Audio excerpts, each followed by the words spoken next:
to Old Powell Hall on this beautiful, glorious spring afternoon. I know that you will be happy that you made the sacrifice to come in from the sunshine for what will be an engaging and fruitful conversation. My name is Karen Wright Marsh. I'm the Executive Director of Theological Horizons, which is centered at the Bonhoeffer House, just nearby on University Circle.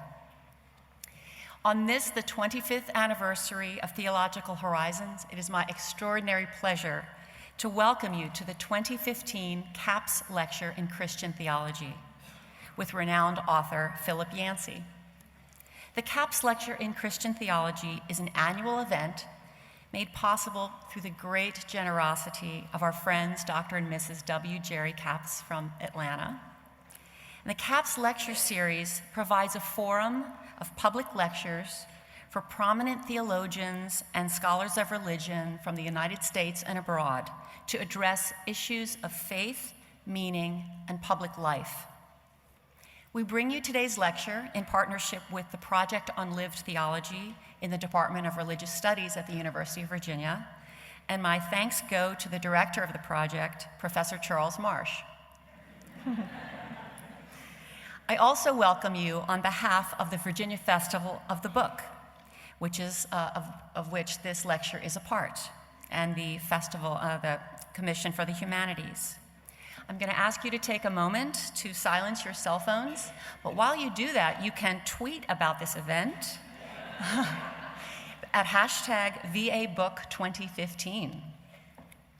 Books signed by Mr. Yancey are for sale in the lobby, and he signed a lot.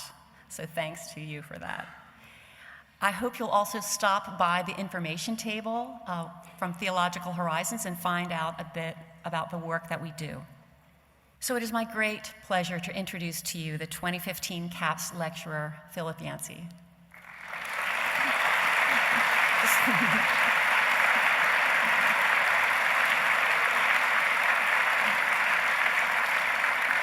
I'd like to tell you a few things about him.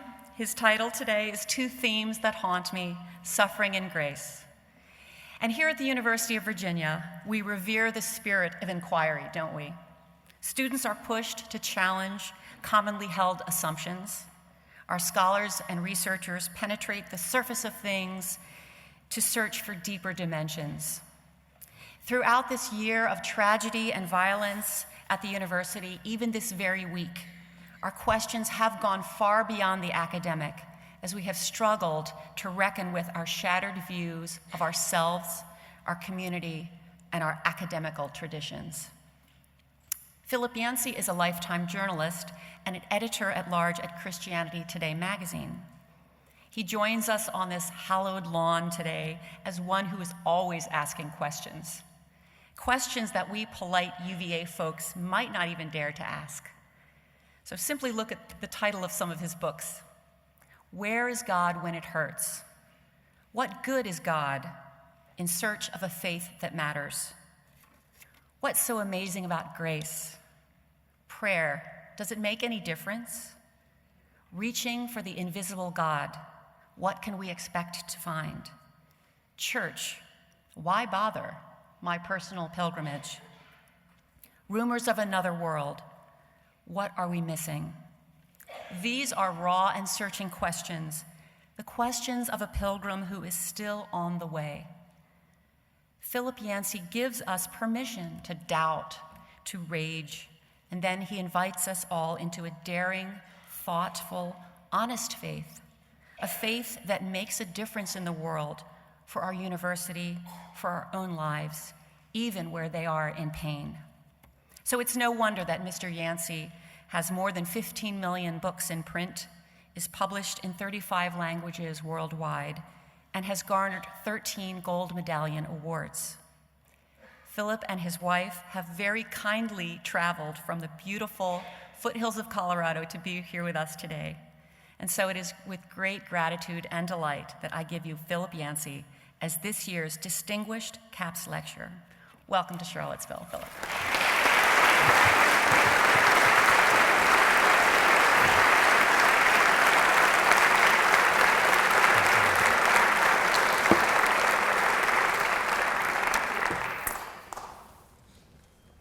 Well, knowing that this would be NCAA tournament weekend, I deliberately chose two themes that would work either way.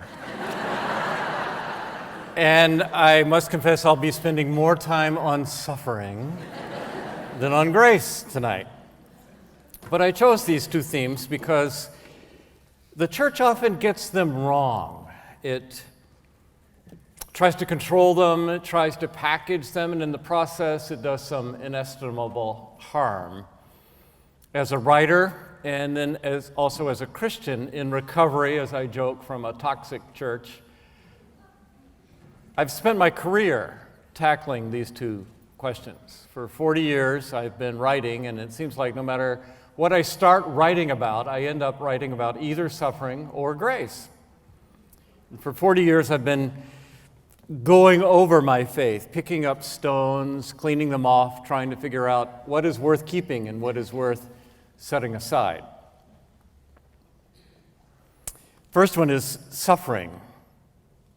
The church often tries to explain suffering and package it and often gets it wrong. When I was just 1 year old, my father contracted polio. He was in an iron lung.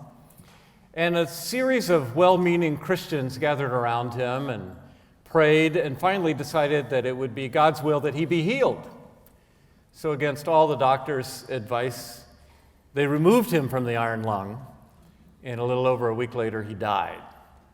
So my life has been lived out under the shadow of an error in theology. What we believe matters.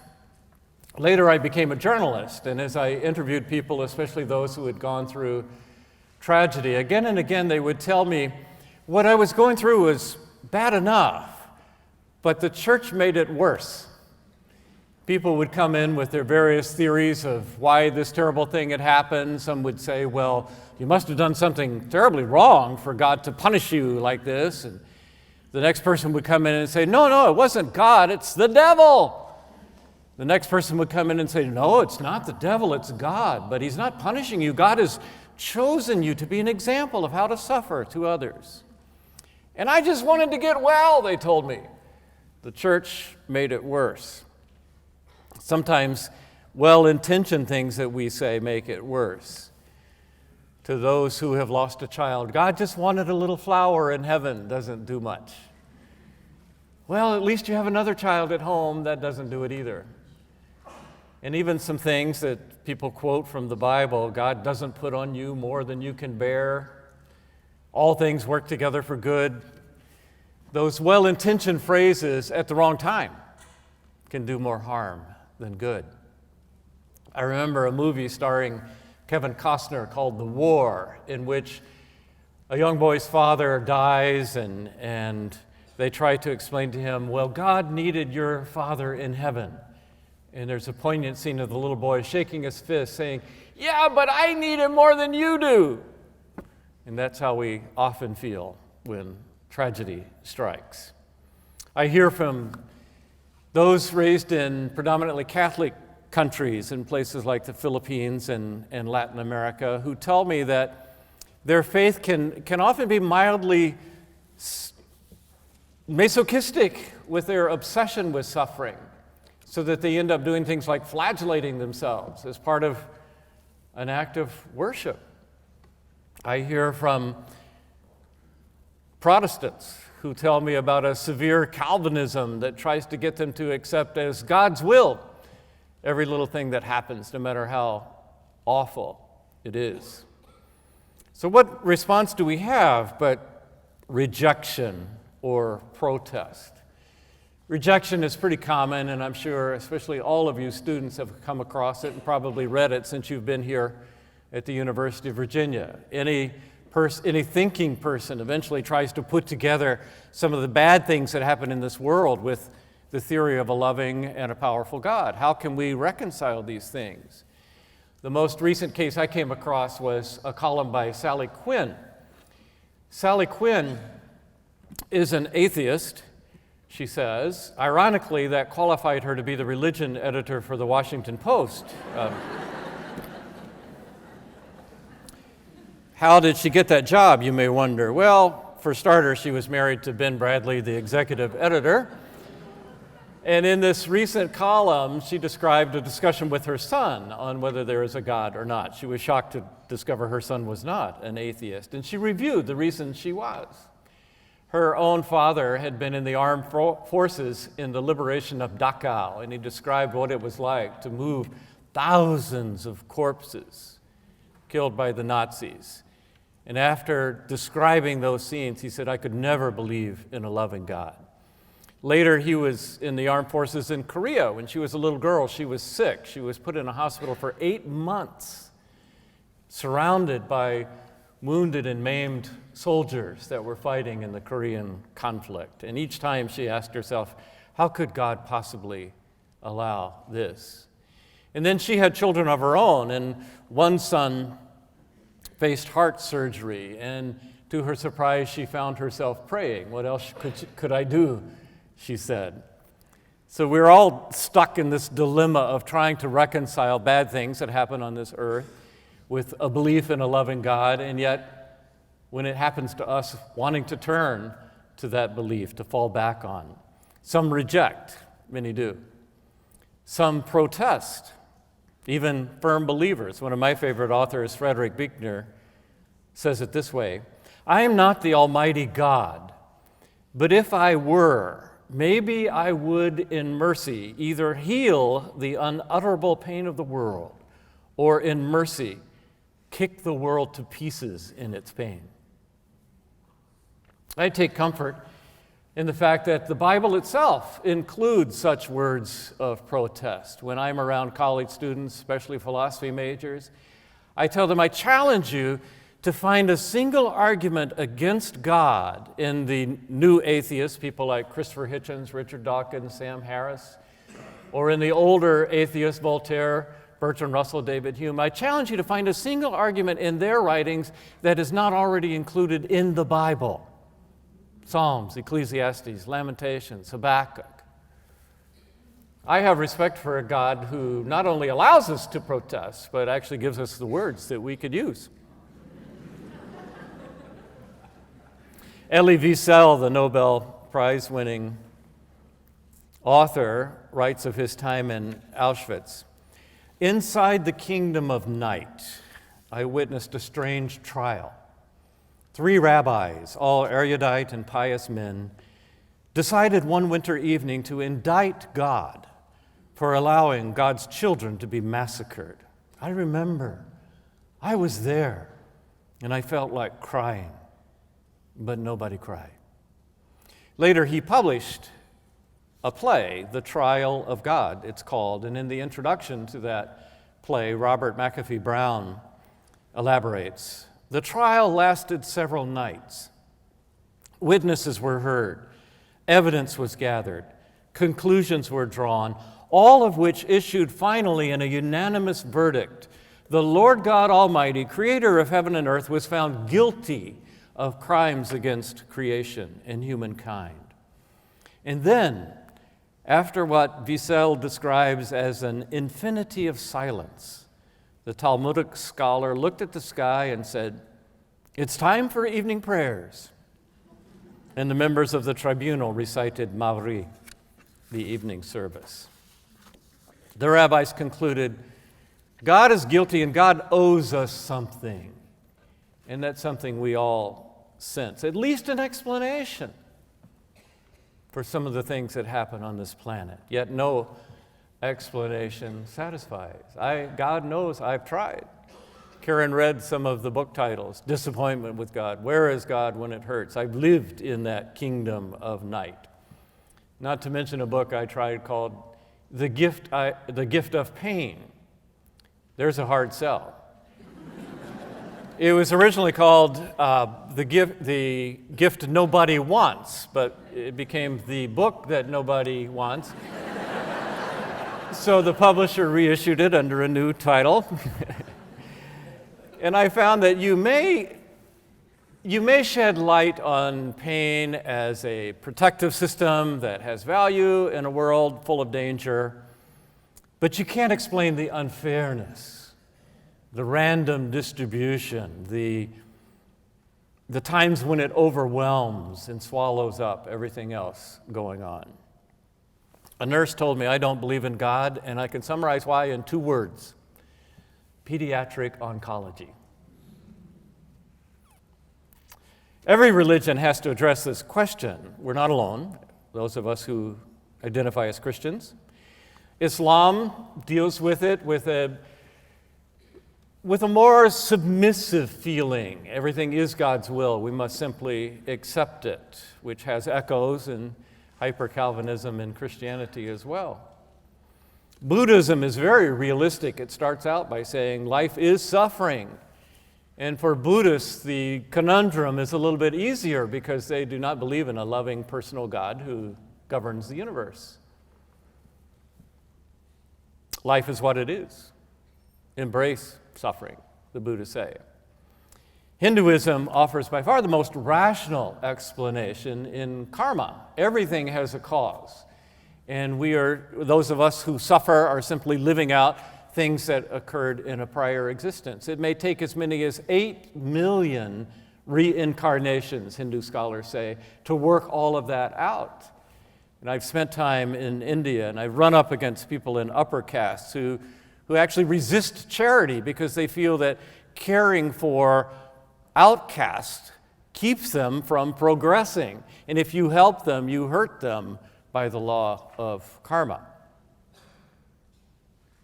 Christians sometimes act as if the law of karma applies to them. Jesus' disciples, the Pharisees, when they would come across a suffering person, what did they do? And Jesus would contradict them each time. He didn't seem to buy into the law of karma. E. Stanley Jones, one of the great Methodist missionaries to India, came up with a phrase that I think has a lot of truth. He said, "Hinduism explains everything and changes nothing. Christianity explains nothing and changes everything." And everywhere you go where Christian missionaries have been, you find clinics and orphanages and shelters and hospitals, leprosy centers. It's no accident that the first Americans who contracted the Ebola virus in our time were Christian missionaries on the front lines of suffering. Explains nothing, changes everything. We're left with much mystery, a faith that goes against all reason. And that actually is part of what the Bible says in the book of Job, perhaps its oldest story, where the least deserving person suffers the most. It's a mystery that haunts me still. As I look back, there are 3 things that have helped me in some ways, in varying degrees, come to terms with this mystery, although I must admit never when I'm the one suffering. The first is I remember the view from the Hubble telescope, the view of the universe that I get from the Hubble telescope. I read from an astronomer that if we could see everything in the universe, if you held up a dime at arm's length, you would blot out 10 million stars. The universe is that full. And when God, at the end of Job, the longest single speech by God, when God had his say, he expressed it by, well, I'll paraphrase. He said to Job, "Okay, Job, you don't like the way I'm running the world? Let's compare resumes. You and I go first." And then in those 3 chapters, beautiful, poetic, amazing chapters, he explains what it's like to try to run the universe.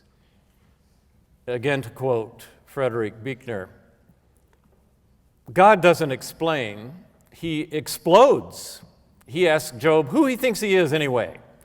He says that to try to explain the kinds of things that Job wants explained would be like trying to explain Einstein to a little neck clam. God does not reveal his grand design, he reveals himself. And the message behind the splendid poetry boils down to this: Job, unless You know a little more about running the physical universe. Don't tell me how to run the moral universe.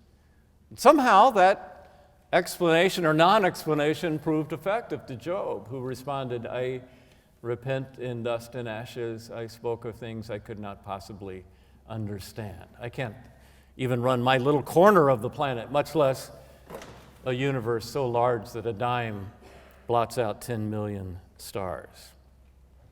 Your job, Job, is to trust against all reason, as Job ultimately did. And that's the same principle that is described in Hebrews 11, which is a list of people who went through very hard times, unexplainable suffering, and yet believed anyway. The key question, we're told, is posed by suffering is God trustworthy? And those triumph who conclude yes against all reason, though we cannot rationally defend it. That's the first thing I remember about suffering, the view from the Hubble telescope, the view that Job got a tiny glimpse of. The second is a wistful hope in a recreated future. Christianity is a resurrection faith, which is well captured in a poem by the Polish poet Czesław Miłosz, also a Nobel Prize winner, who wrote, "In this world, it appears that it was all a misunderstanding. What was only a trial run was taken seriously. The rivers will return to their beginnings. The wind will cease in its turning about. Trees, instead of budding, will tend to their roots. Old men will chase a ball, a glance in the mirror. They are children again. The dead will wake up, not comprehending, till everything that has happened will unhappen. What a relief! Breathe freely, you who suffered much." The church has misused that hope, I know, promising pie in the sky as a way of avoiding justice issues on this earth, yet we dare not discount it.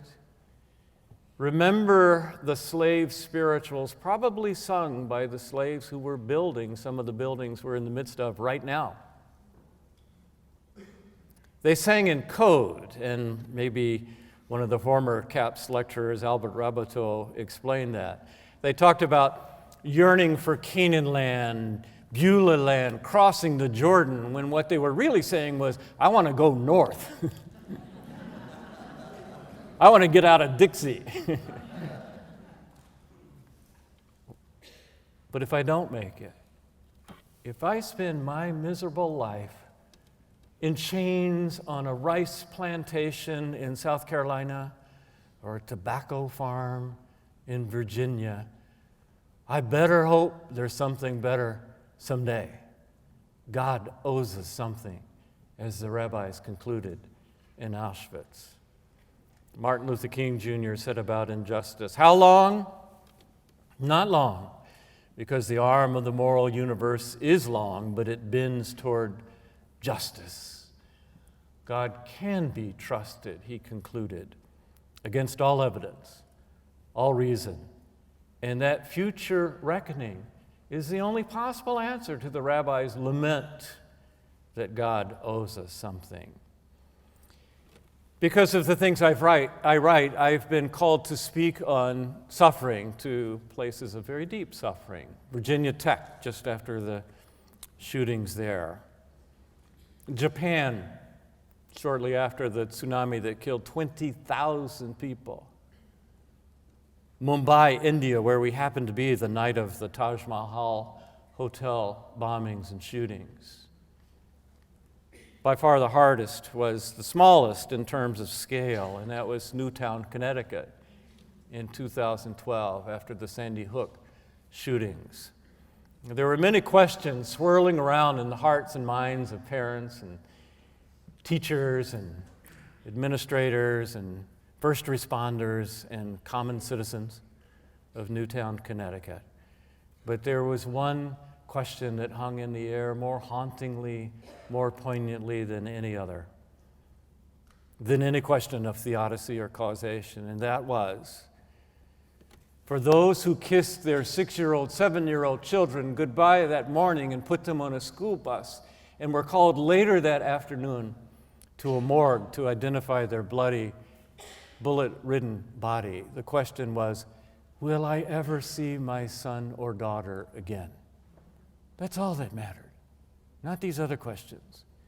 That resurrection hope that is so integral to the faith many of us believe. Do not discount the power of a resurrection faith. That hope can keep us from drowning in an ocean of sorrow. There's one more lesson that is perhaps most important, the reason there is a Christian religion in the first place, and that is that God grieves and suffers with us. We forget what a recent and radical notion that is. Much of Christian theology was worked up under Greek ways of thinking, modes of thinking. The Greeks believed that a being, a divine being, unlike humans, is apathos, apathetic, without feeling, without passion. And a lot of Christian theology reflects that. The Anglican Communion and the Westminster Confession both declare that God is without body, parts, or passion. Can a distant, unchanging, sovereign God, one without passions, really feel our pain? Ironically, it took a Japanese theologian, Katsuo Kitamori, to turn the tide. He wrote a book in 1946, shortly after the total devastation of his nation, Japan, one of the few Christians there. He wrote a book called The Theology of the Pain of God. And process theologians took it much further. And finally, Dietrich Bonhoeffer concluded, in circumstances much like Kitamori's, much like Elie Wiesel's, only a suffering God can help.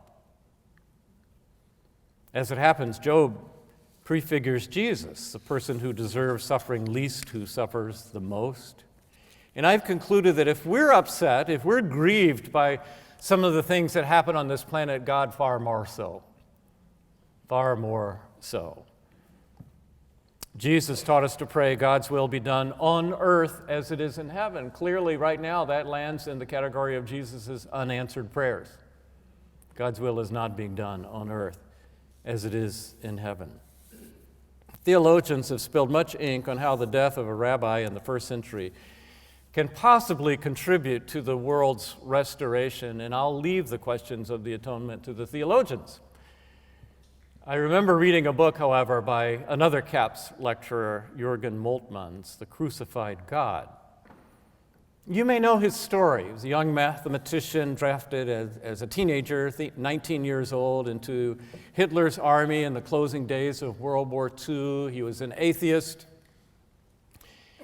He and his friends kept deciding, who should we surrender to, the Americans or the Brits? And they finally surrendered to the Brits and were sent to a prison camp in Scotland. And there, to his astonishment, he wasn't treated with revenge or even justice, but with grace. These Scottish women came each day bringing him fresh baked bread and cookies, and they gave him a Bible. Moltmann had only 2 books that were issued by the German army, a book of Goethe's poems and Nietzsche, and he found that they just didn't do much for him in that prison camp. But the Bible did. It gave him hope. And this atheist mathematician became one of the great theologians of our time, still living, and some of you here, I'm sure, heard him speak in this place. He wrote about hope because he needed hope as much as he needed bread and soup. And that is part of the resurrection faith, to believe that this planet, like Moltmann's POW camp, is just a stage in the process of life. And at the end, it will look like one stage, not the final solution. As happened in Germany, Christians believe it will happen in a universe intended and superintended by God. And yet, Moltmann changed over the years. He stopped focusing on hope and instead settled on that image of the crucified God. Only a suffering God can help. It's one thing to believe that God will set things right. It's another thing to believe that God knows what it is like, what we are like, what we go through. We're in the season of Lent, and I know, I know that many of you, as I have been reading the meditations that Karen Marsh has written during that season.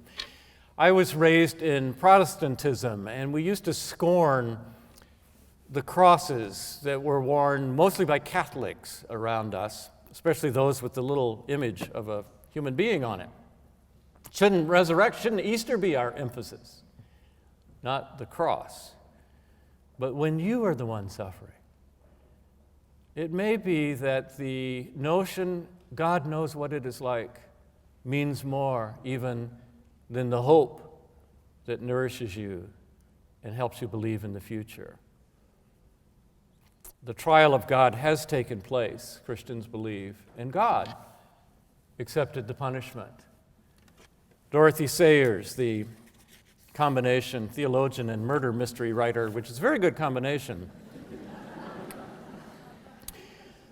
wrote this: "For whatever reason God chose to make man as he is, limited and suffering and subject to sorrows and death, he had the honesty and courage to take his own medicine. Whatever game God is playing with creation, God has kept his own rules and played fair. He can exact nothing from man that he has not exacted from himself. He's himself gone through the whole of human experience, from the trivial irritations of family life, the cramping restrictions of hard work and lack of money, to the worst horrors of pain and humiliation, defeat, despair, and death. When God was a man, he played the man. He was born in poverty and died in disgrace and thought it well worthwhile." Christians look forward to a hope in recreation. We look backward to the cross. Yet, like two spotlights, both of those shed light on the present, the individual sufferings we go through right now in this life. Taken together, they allow a kind of alchemy of suffering, wherein our sufferings are not wasted. Pain can be recycled or redeemed, as the theologians say. Jesus gives the most stark example in the season we're going through right now. Soon we'll come across a day of deep tragedy and despair that we remember not as Dark Friday, Sad Friday, Tragic Friday, but Good Friday, the alchemy of suffering. Some of you have read My Stroke of Insight by Jill Bolte Taylor, a remarkable book by a Harvard-trained brain scientist who suffered a massive cerebral hemorrhage. I heard her recently on NPR, National Public Radio, say, "If I had a choice, I would choose having that stroke over not having it, in view of all that I have learned." And again, in different ways, great souls show that pattern. Alexander Solzhenitsyn, Viktor Frankl, Elie Wiesel, Nelson Mandela, Martin Luther King Jr. Suffering can be redeemed. I close my thoughts in this first theme with some words by Richard Rohr.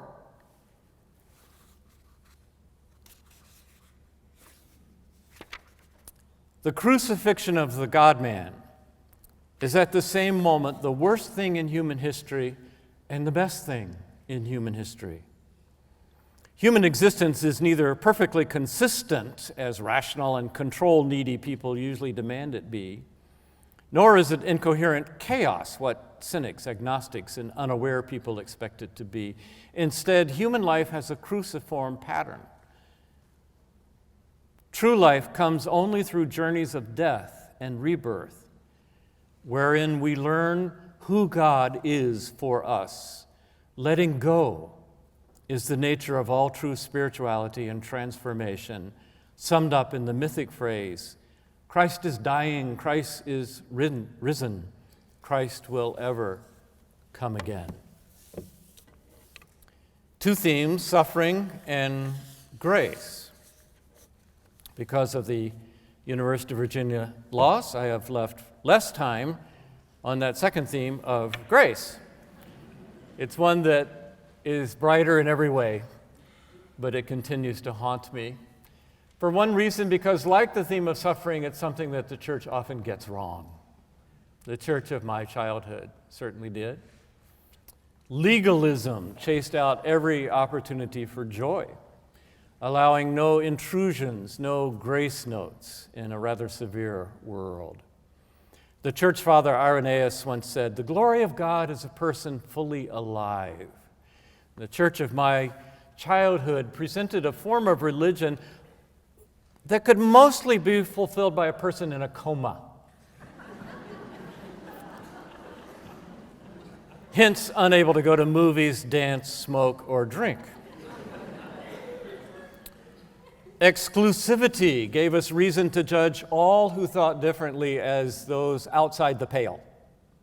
Personae non grata, that damning phrase that means literally persons without grace. Personae non grata, we judged those who disagreed with us. Racism in the South in the 1950s, of which my church was a part, ranked human beings not by the content of their character, but by the color of their skin. Traditional theology taught me a fear of God that convinced me that the heart of the universe was a frown, not a smile. The church often gets it wrong. Historically, the church has sometimes packaged grace as a controlled substance, like the class 4 drugs you have a hard time getting from your pharmacist. One that only the professionals have the wisdom and the piety to dispense. We don't know what to do with this undeserved, extravagant, non-rational gift from a loving God. Even Bonhoeffer made the accusation that some believers taught a cheap grace. By the way, I assume everyone in this building has read the magnificent biography of Bonhoeffer by Charles Marsh, Strange Glory. And if you haven't, well, there's still time. I tremble always to disagree with Bonhoeffer, but Herr Dietrich, grace is neither cheap nor expensive. It's free. It's free. And as such, it represents God's great gamble, a gift capable of being spurned or exploited. The Spirit moves like the wind, said Jesus. It blows wherever it wants to. It goes by different rules, irrational rules. The worker who clocks in at 4:30 in the afternoon gets exactly the same pay as the one who got up at 7 a.m. and worked all day. The scandalous younger brother gets the banquet, not the upright, obedient older brother. The shepherd puts 99 responsible sheep at risk while he goes into the dark to hunt for the one missing. The wedding goes on without the VIPs, their presence replaced instead by colonies of the homeless under expressway bridges. This is grace. The religious community in Jesus' day operated by the contamination principle, as religious communities often do. Touch a Gentile or a person with leprosy or a menstruating woman or a corpse, and you're made unclean. Do it on the Sabbath and you're positively defiled. Follow Jesus as he one by one dismantles each one of those rules. When Jesus touched a sick person, he didn't get soiled. The sick person got well. When Jesus touched a corpse, he did not get unclean. the corpse got resurrected. When he touched a woman who'd been bleeding for 18 years, Jesus walked away clean, and so did the woman.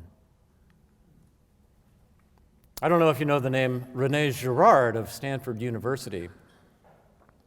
He was a French sociologist, it still is, still living, French sociologist, philosopher. Raised in France, he was a nominal Catholic. He thinks he was baptized as a child. He can't quite remember. But maybe every once in a while on Christmas or Easter he would go to church, but that's it. And as a French sociologist, he read every book that has ever been written. And along the way, he found a remarkable thing happening, especially in the 1960s when he was starting to write. And that was that if you could establish yourself as a marginalized person, it gave you a kind of moral authority. And at that time, civil rights, human rights, animal rights, women's rights, bicycle rights, these rights movements just started springing up all over. And here he had been immersing himself in history, and he said, there's nothing like that in the history of the world. Because history is written by the winners, not the losers. And suddenly it's the marginalized, the stepped on, the oppressed, who have a certain moral authority. I attended a conference one time, and there was a woman. She's in the Palestinian legislature, and she said, "I'm quadruply marginalized," and we all fell silent. She said, "I'm a woman, I'm Palestinian, I am a Christian in Palestine, and I'm a minority in the United States." Immediately, she had the authority of the entire weekend. And René Girard looked at this and said, "Where did it come from? Where did this come from?" And then finally, as he read the literature, he decided it actually goes back to that cruciform image of the cross. He said, Jesus on the cross is the first myth, the word he used, in history in which the loser becomes a victor by losing, not by winning. And he said the cross set loose, I love this image, it set loose a stream of liberation that has flowed through human history since that day. And he says, like the Colorado River cutting the Grand Canyon, that's my image from Colorado, that stream can cut through ground, can cut through rock, can carve channels, can change history. And sometimes it takes a long time. How long to change slavery? 1,800 years. But it did. And suddenly we're living in a time when one liberation movement after another is piling on top of each other. And Girard went on to become a converted Catholic, and he said, sometimes the church sits on the side of the bank and watches the stream flow on, and sometimes it jumps in. But the stream of liberation will go on regardless. It's a stream set loose, he concluded, at the cross. The most astonishing reversal of values in human history, he said. Today, the victim occupies the moral high ground everywhere in the Western world. One of the greatest oddities of our present time is that in our polarized world, and maybe even at a university campus, you'll have to help me, Christians are often shunned or scorned by well-meaning activists who actually operate out of the very principles set loose by Jesus at the cross, that stream of liberation. We live in an ecosystem of what I call ungrace. Politics runs like that. You bomb my country, I bomb you back. Nature runs like that. I live in the Rocky Mountains. I've been watching animals for 20 years since we've lived there, and this is what I've noticed. Here's the principle of nature. Big animals eat smaller animals. The oceans work like that. The mountains work like that. This is the law of nature. It's a dog-eat-dog world, not a dog-forgive-dog world. Economics works like that. You pay. Bank will loan you money to buy a car, but you stop making your payments and they come take your car. Repo man will come to see you. Abigail Thomas, daughter of Lewis Thomas, the great science writer, wrote a memoir called A Three-Dog Life, in which she described living in a world of ungrace. Her husband, with whom she was very happy, chasing a dog, was hit by a car in Manhattan and had traumatic brain injury and changed everything in her life. She said, 20 years ago, I asked a friend if he felt, as I did, a kind of chronic longing, a longing I wanted to identify. Of course, he answered. We were having lunch by the pond at 59th Street, watching the ducks. The sun was out. The grass was thick and green. The ducks paddled around in the not very blue pond. I was between lives. What is it? He asked. What is it? I asked. What is it we are longing for? My friend thought for a moment and said, there isn't any it. There's just the longing for it. This sounded exactly right. Well, Christians would respectfully disagree. We believe there is an it that we long for. That it is our thirst for grace in a world, competitive, brutal world of ungrace. My most recent book, which you can buy in the lobby, it's called Vanishing Grace, Whatever Happened to the Good News. And we can critique the church, as I do, but my main concern is the world's desperate need for grace. Because instead, often the church establishes its own ranking system, its own ecosystem of ungrace. Surveys show when they ask outsiders, people who have no religious commitment, about Christians, about believers, they use words like hypocritical, judgmental, and the most damning of all, self-righteous, when we should be the only people in the world who know there is no righteousness in ourselves. And yet we're considered self-righteous. Amy Sherman, building on the scheme by Richard Niebuhr, summarizes Christians' common response in North America today as either fortification or domination. Fortification. Some Christians respond to the outside world by pulling up the drawbridge, filling the moat with water and alligators. And in our country, you can actually be around nothing but Christians all day long, especially in the South. You can buy Christian yellow pages so you can have a Christian electrician and plumber, and send your children to Christian schools and listen to Christian radio and Christian music and Christian television and never get contaminated by the outside world. But that's not Jesus' style. Jesus' style brought health, not danger of contamination. Jesus said, I send you out like sheep among wolves, not I hide you in the barn where you'll be safe with all the other sheep. Fortification or domination. If we just get our people in office, if we just get our country back, if we could just control Washington, D.C. again, good luck. Good luck. And if we work on fortification or if we work on domination, the great loss is a world in desperate need of grace that never experiences it. As I was writing the book, I came across a phrase I'd never noticed in Hebrews 12:15 that became my motto. See to it that no one misses the grace of God. That's a goal I can get my mind around. Jesus never said, see to it that you convert everyone in the world. He knew that was not going to happen.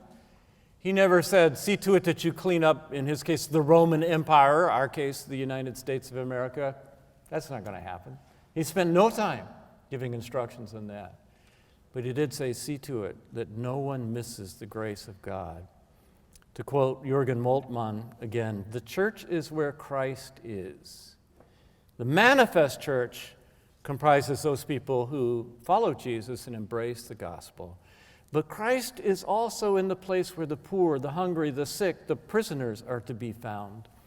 As you did it to one of the least of these, my brethren, said Jesus, you did it to me. That's the latent church, the thirsty church, thirsty for grace. Often Jesus was confronted by the Pharisees with a a stark division. They would bring people to him, like the woman caught in adultery, and present him what they thought were two categories: good people like us and bad people like her.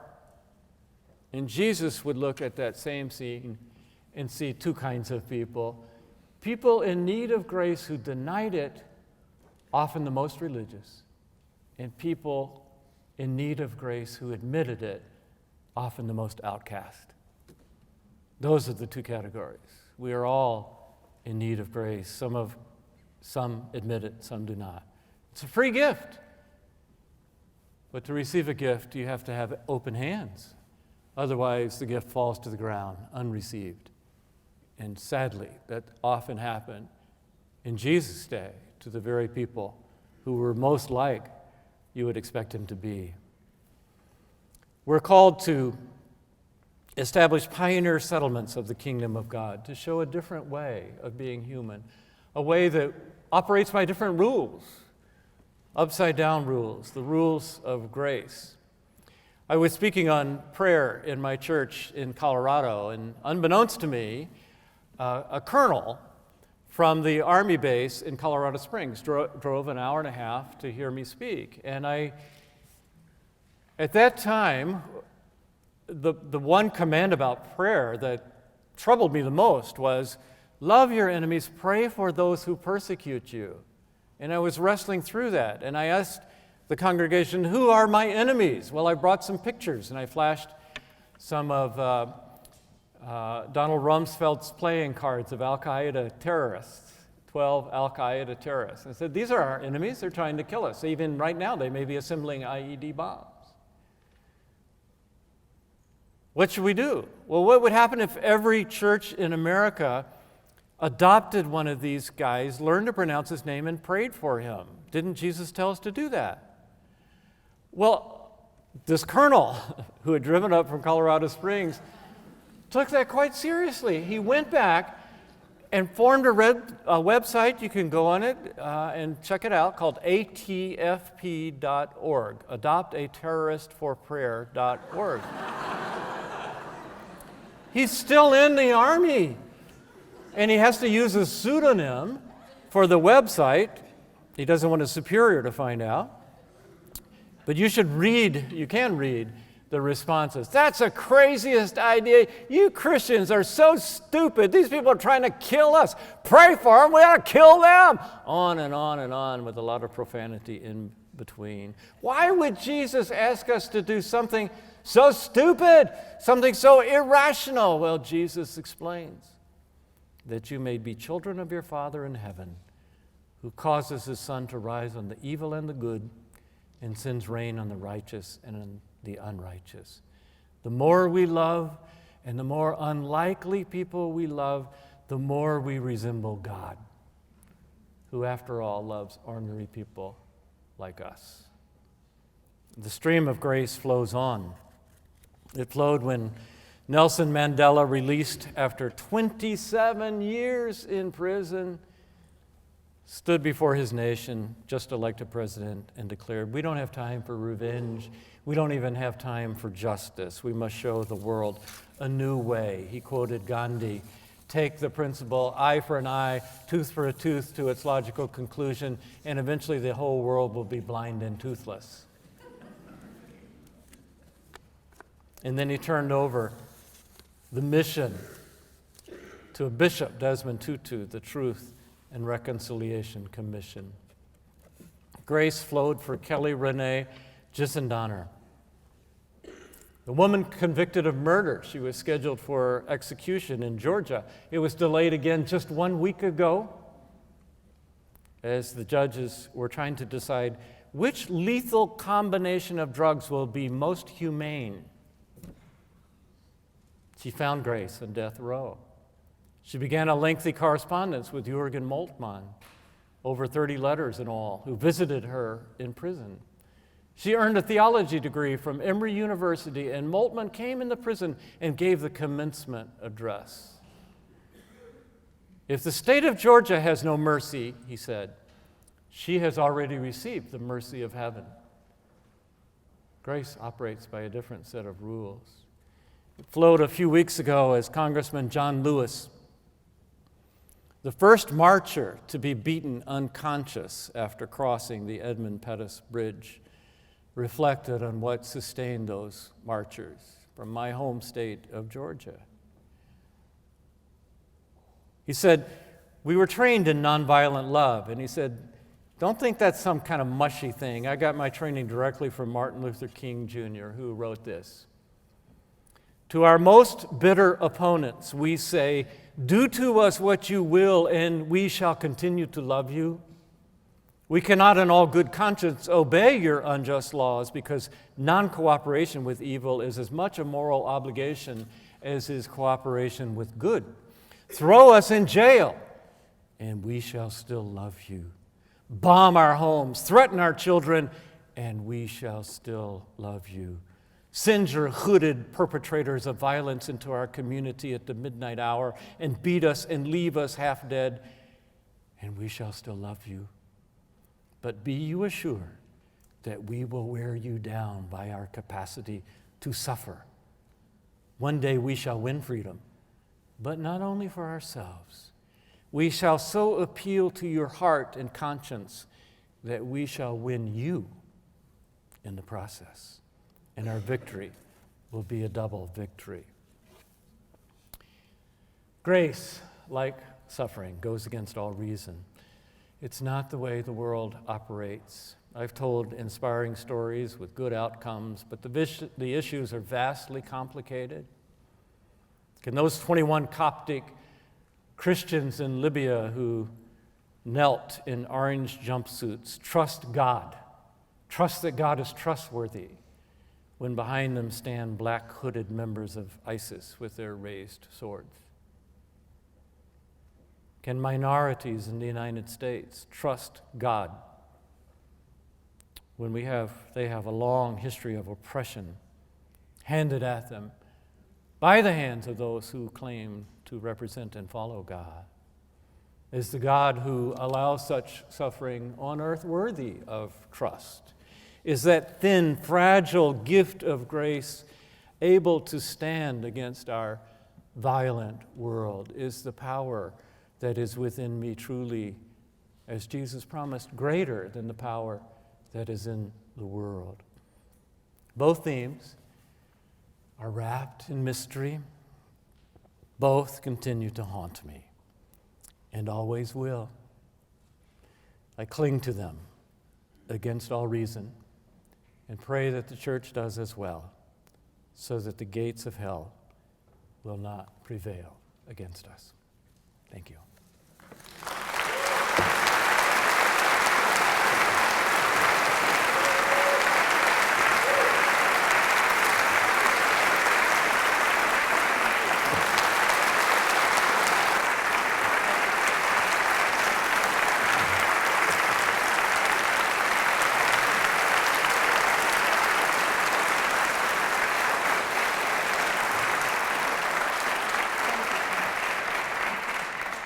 We have some time for questions and answer.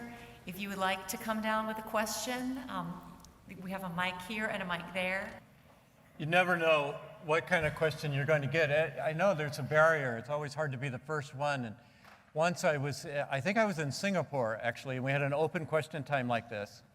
And the first question from one of the Singaporeans was along the lines of what I've been talking about. Why would God allow the tsunami to happen, that kind of thing. The second question was entirely different. It was, Mr. Yancey, what kind of shampoo do you use?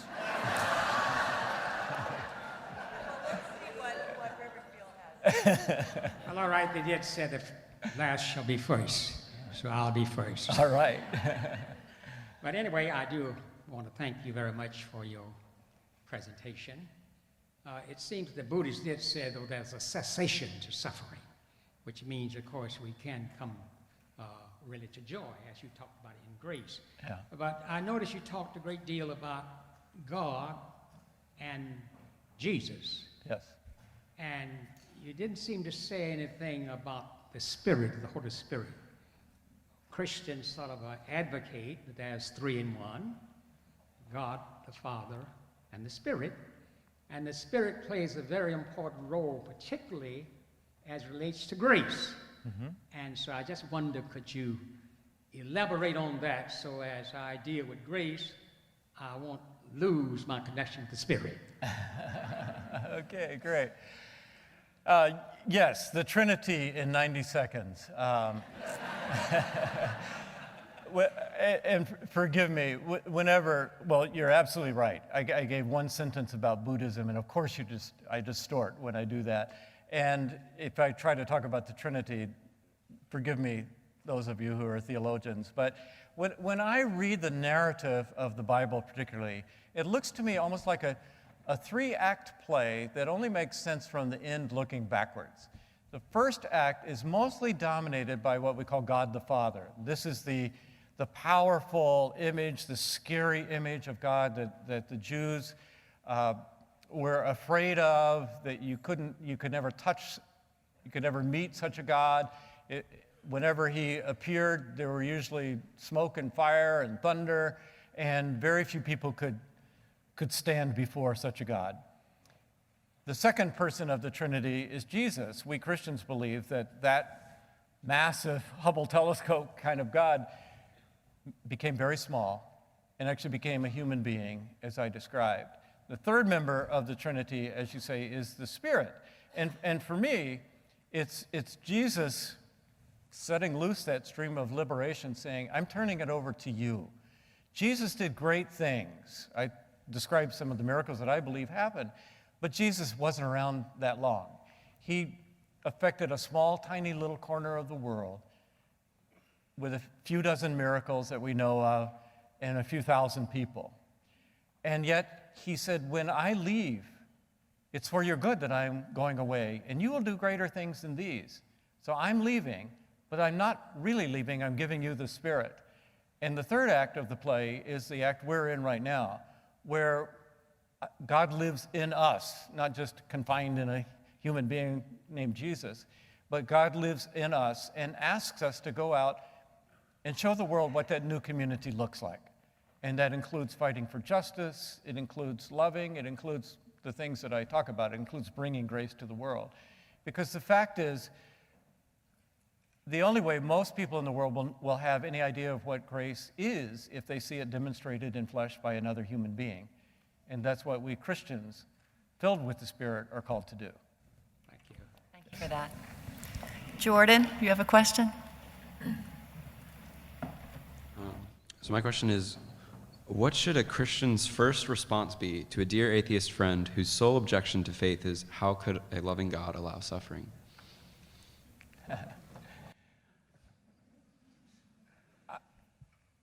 I do not believe that an argument is really going to help that person. I would agree that is the great mystery of the Christian faith. For an atheist, there are other mysteries, different mysteries. It doesn't have to defend things that happen in the world as the product, as something that a loving God somehow allows. But why is there a world at all? Why are there things like goodness and beauty? There are other questions that are profound questions that atheists have a heart. Why is there so much compassion and altruism in the world?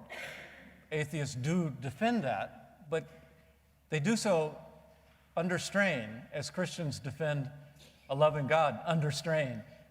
This is our great conundrum. It's the thing that keeps probably more people from faith than anything else. But I wouldn't try to take the atheist on this particular issue. I would just say, yeah, I agree. And it's a problem. And as a Christian, I take my main clue into what God is like from Jesus. Now, an atheist isn't going to go down that route with you, but as a Christian, when I wonder what God feels about the sufferings of this world, I simply follow Jesus around. And I don't see Jesus lecturing or arguing or pulling out books on theodicy. I see Jesus responding with compassion and comfort and healing to every person he meets who is going through tragedy. So that's my clue into the heart of God. Dr. Yancey, how have you journeyed through the haunting nature of suffering and grace and dealt with it from the transforming effect that you've seen and others demonstrate?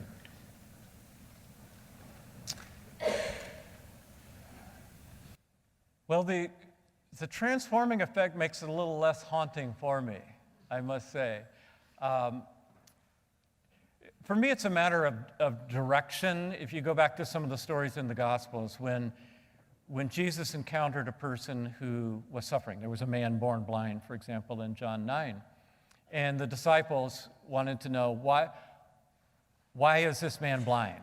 What did he do? He was born blind, right? What did he do to deserve this? Exactly what sins can you commit in utero? I'm not sure, but that was their question, right? Karma.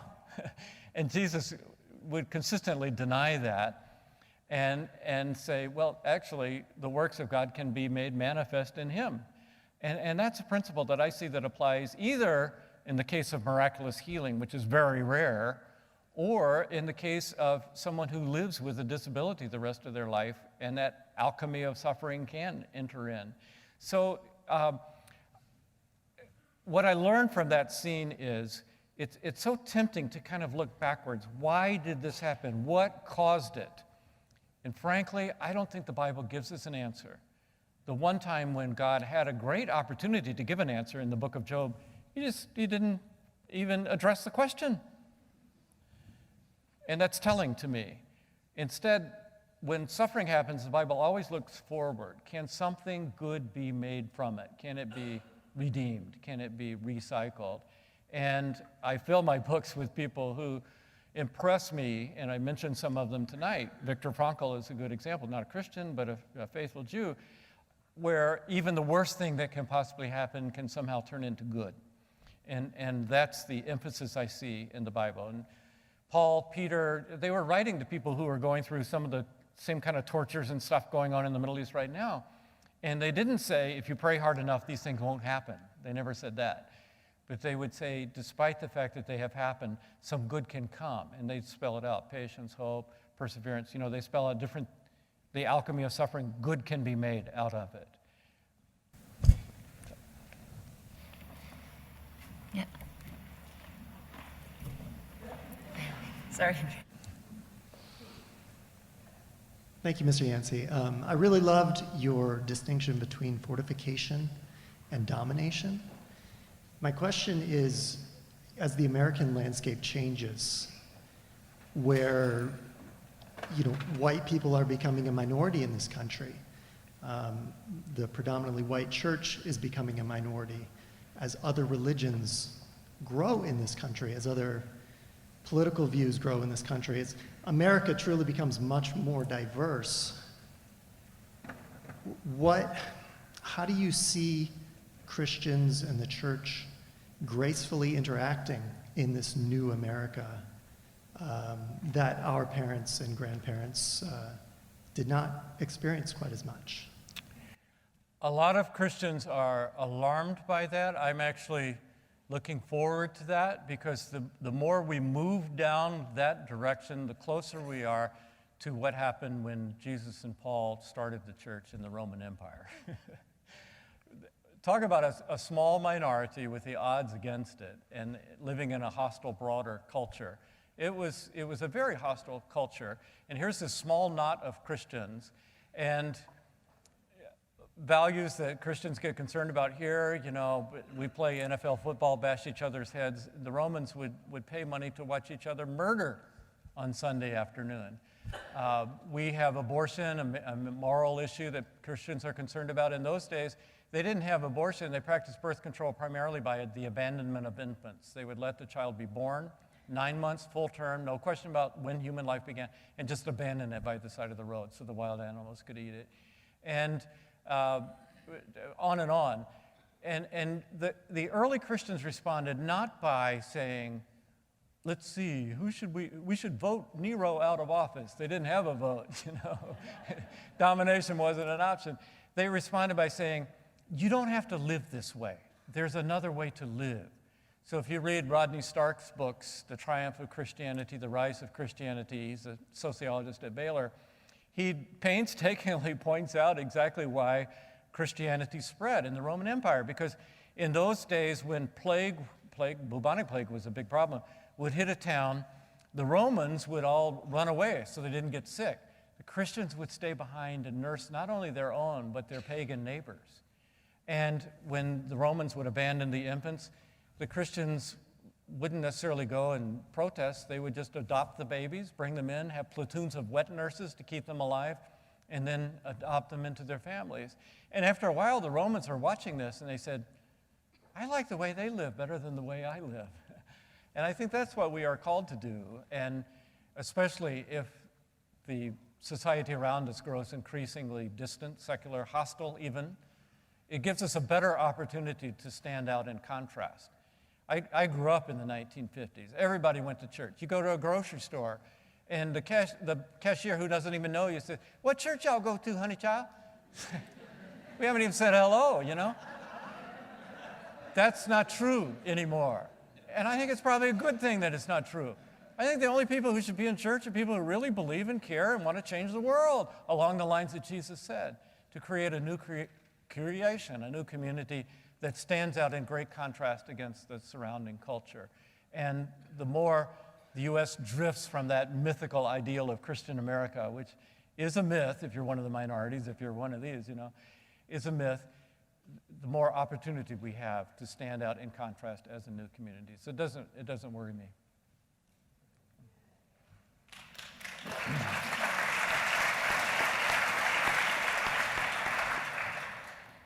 Thank you so much for this talk.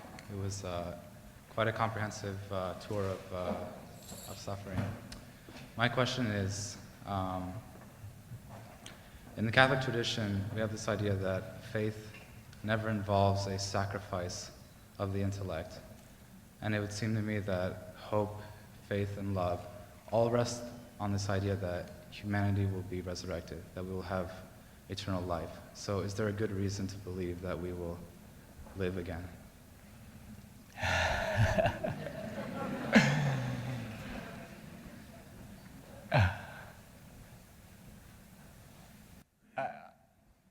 For me, it's the Pascal's wager. Faith is a gamble. It's a bit of a gamble. And the Apostle Paul felt that belief in an afterlife, belief in eternal life was critical. In 1 Corinthians 15, he says, you know, if it's not true, if the resurrection did not, if there is no resurrection from the dead, we're of all men most to be pitied. I'm not sure I agree with that, because I think actually the life that Jesus set out is the best for us on this earth in this life. But the Apostle Paul felt it was pretty important, so, you know, I yield to him. He's an apostle. I don't think we sacrifice our intellect. I do believe that we at times have to suspend the complete logical argument. You can't make a proof. I mean, every once in a while these books come out about people who went to heaven and came back. You know, one's a child, one's a neurosurgeon. You know, people have visitations from the dead. Frankly, I'm not very attracted to those. I'm much more concerned with what we ought to be about here in this life. And if there is an eternal life, that's a bonus. That's a good thing. But it doesn't really affect most of the choices I make. Thank you. Okay. Aren't there any women in this crowd? I was going to ask that, but I give it to you. Come on, ladies. But in the meantime, yeah. Okay. Dr. Yancey, thank you for your talk. I have a question about the Christian's response to suffering. And you briefly mentioned about how we have seen movements against racism in this country and against oppression. And you've also talked about the Coptic Christians and their response to ISIS as they're about to be beheaded. And in Acts 5, it says that the apostles rejoiced after being flogged in the synagogue. And so my question is, as Christians, is there a line of demarcation that you draw in how we respond to oppression from an evil society or some system, or to persecution for our faith as a Christian?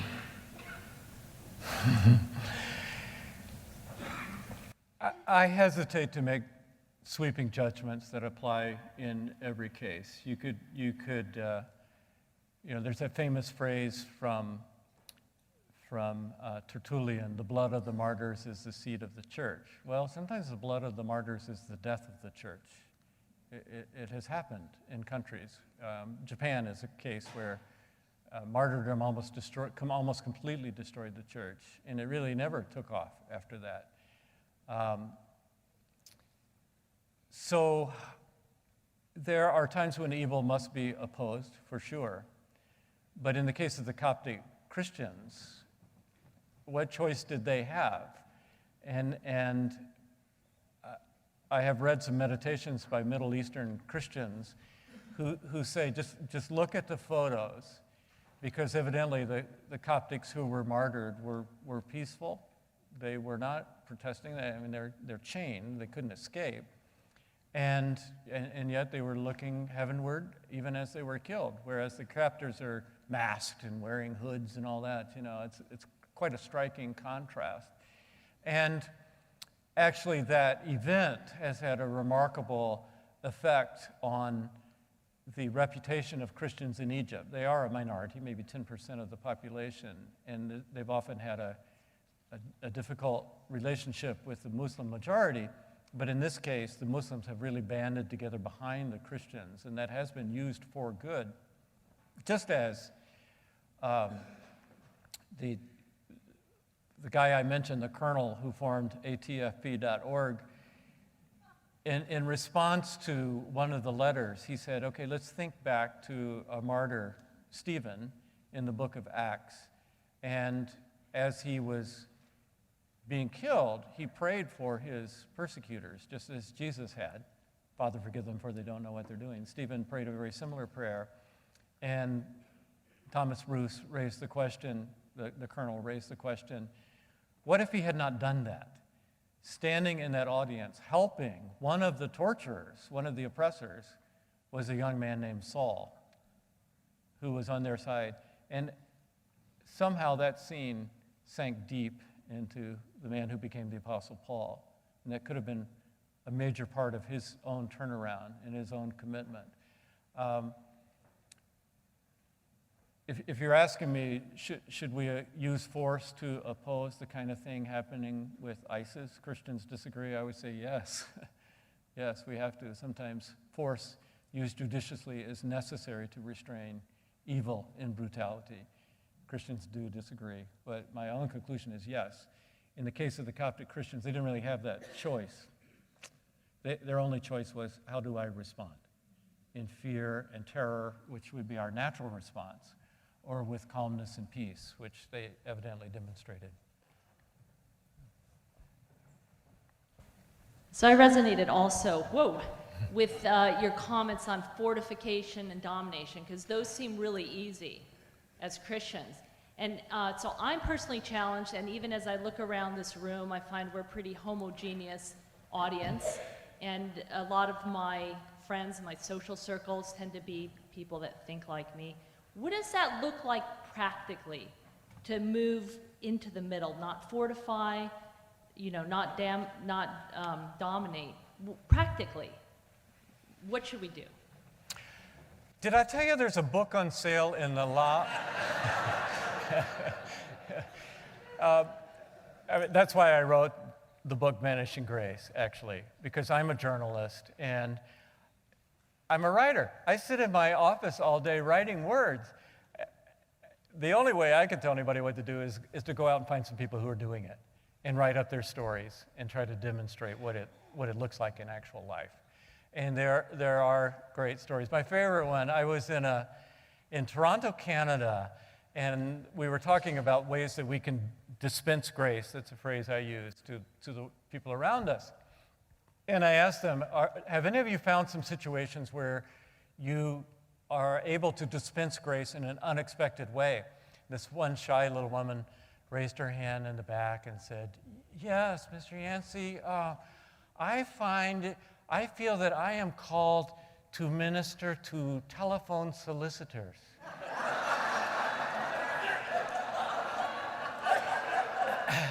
And I said, you mean those irritating people that always call at 6:05 right after I take my first bite of hot food, and they don't stop talking for 5 minutes as they're giving me their spiel, and I hang up on them? She said, yeah, those people. All day long, they put up with people like you. So she said, whenever one of them calls, I listen to everything they say. I never interrupt. She said, I almost never buy something. And then I say, is that all? And they say, yes. And I say, that must be a very hard job. And they say, yeah, it is. You can't believe the way people treat me. And then she said, well, I'm a Christian, and I believe in prayer, and I feel for you. Is there something I can pray for you about? And then she told story after story about these people. You could hear the salesman in the background, buy insurance now for her.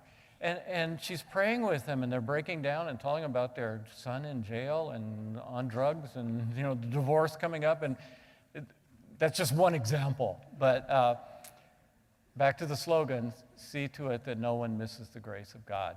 That if we all did that, it would dramatically change the reputation of Christians. Not as this kind of insular group that does fortify, and not as this group that tries to take over and dominate and keep us from doing things we want, but as people who seem to have a little more time, people who care, people who operate not by the values of our self-indulgent, celebrity-oriented, success achievement-oriented culture, but by a whole different set of values. And the only way to do that is to show people. And that's what I'm calling the church to concentrate on doing. I'm afraid this has to be our last question. We're almost out of time. Please. Thank you for everything you shared today. I remember reading some of your early books. I lost my son a long time ago, and I remember reading Where's God When It Hurts. Didn't answer all the questions, but it helped. But as I listened to you speak today, I had to ask, you've spent so much of your life and your mind and your spirit and your heart focusing on these very, very difficult questions. I'd like to say courageously, but I suspect it's with a tremendous amount of fear and trembling. And so my question to you is, how have you shone a spotlight on a topic as painful and horrifying and terrible as this one all these years and not been consumed by it yourself? Whoa. I guess that's why I'm glad there are two themes. Because I was obsessed about the first theme of suffering for reasons that I can look back and see why now. And as I look back on my career coming out of a very unhealthy church that ground people down and that gave me a lot of distortion that I was right to run away from. The reason I write about doubt so much is because I became a Christian because of doubt. Doubt saved me. I doubted some of the crazy things my church taught. And so I started out in the margins. My first book was Where Is God When It Hurts? Second one was Disappointment with God. And then God gave me a gift. I never had a father. God gave me a gift, a remarkable human being, Dr. Paul Brand.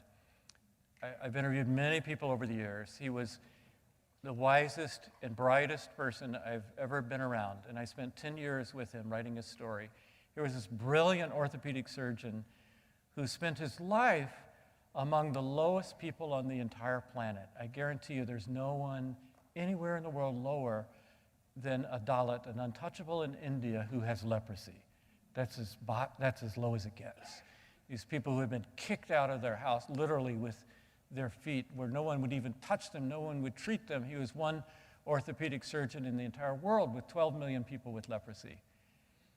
And being around him, I became aware of the truth of the gospel. Jesus said, the most common statement he made, repeated 6 times, he says, I'm paraphrasing here, but you don't gain your life by acquiring more and more. That's the American way. You gain your life by giving it away in service to others, I would add. And as I was with Dr. Brand and so many other Christians over the years, I came to believe, hey, Jesus is right. This is the best for Dr. Brand. This is the best for me. And so that was a huge step for me, because I guess I became convinced that suffering indeed could be redeemed, could be useful, could produce good. With these leprosy patients, I got to know some of them. I saw how their lives were transformed by Reverend Fields, the Spirit living in people who simply did what Jesus asked us to do. And I mentioned, we had a gathering last night, I mentioned just in November, a few months ago, going to a cemetery in South Korea. It's a foreign missionary cemetery in the middle of downtown Seoul. They've lovingly preserved it, and going from grave to grave of these early missionaries, and each one, it told their story, how this one formed the first orphanage, and this one died of yellow fever, fighting the yellow fever, and this one fought oppression by the Japanese during the war, and this one formed the first clinic, and this one formed the first girls' school, and the first women's university, and the first medical college. And the seed falls into the ground and dies, and great bushes grow, and I've seen that. And I guess I became convinced of the truth of the gospel, that even suffering can be redeemed. And then I discovered this theme of grace, because I didn't experience it growing up in the church. I experienced the opposite. And what grieves me, and the reason I keep writing about it, is that the church should be presenting a community of contrast that brightly shines against our competitive society, and instead we invent our own ways to rank people and look down on people. And when I had that first gulp of true grace, it changed things. So the theme of suffering obviously did not go away. It is still there, but it is tempered by my belief that Good Friday can turn into Easter Sunday. And I believe that for the planet one day, but even if that doesn't happen, the pain of Good Friday can still be used for good, just like Stephen's martyrdom, just like the people I write about, and the leprosy patients. And so I guess at Dr. Brand's funeral, he died, and I said, we had a very unusual exchange. He was this, when we first met, I was 26 years old, had hair out to here. Told my wife, I told my mother, my hair doesn't get long, it gets wide, but she didn't buy that.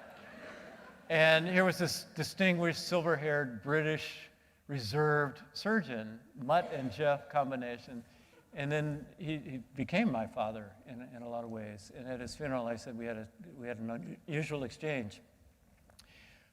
Whereas I gave words to his faith, he gave faith to my words. And it really does only take one person like that to convince you of the truth of what Jesus said, that liberation set loose, that stream. And sometimes, as I often expose, the church is sitting on the bank watching it or opposing it, trying to dam it up. And sometimes, every once in a while, it jumps in.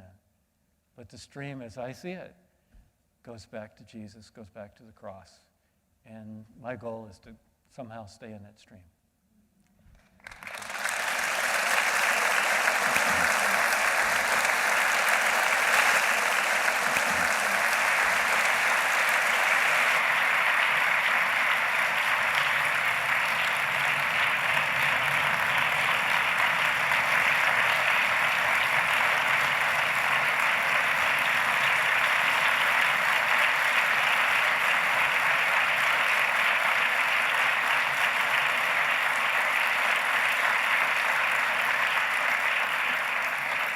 As we go out today, I would like to thank again Dr. and Mrs. Capps for giving us this great gift today. in providing this lecture. Thank you.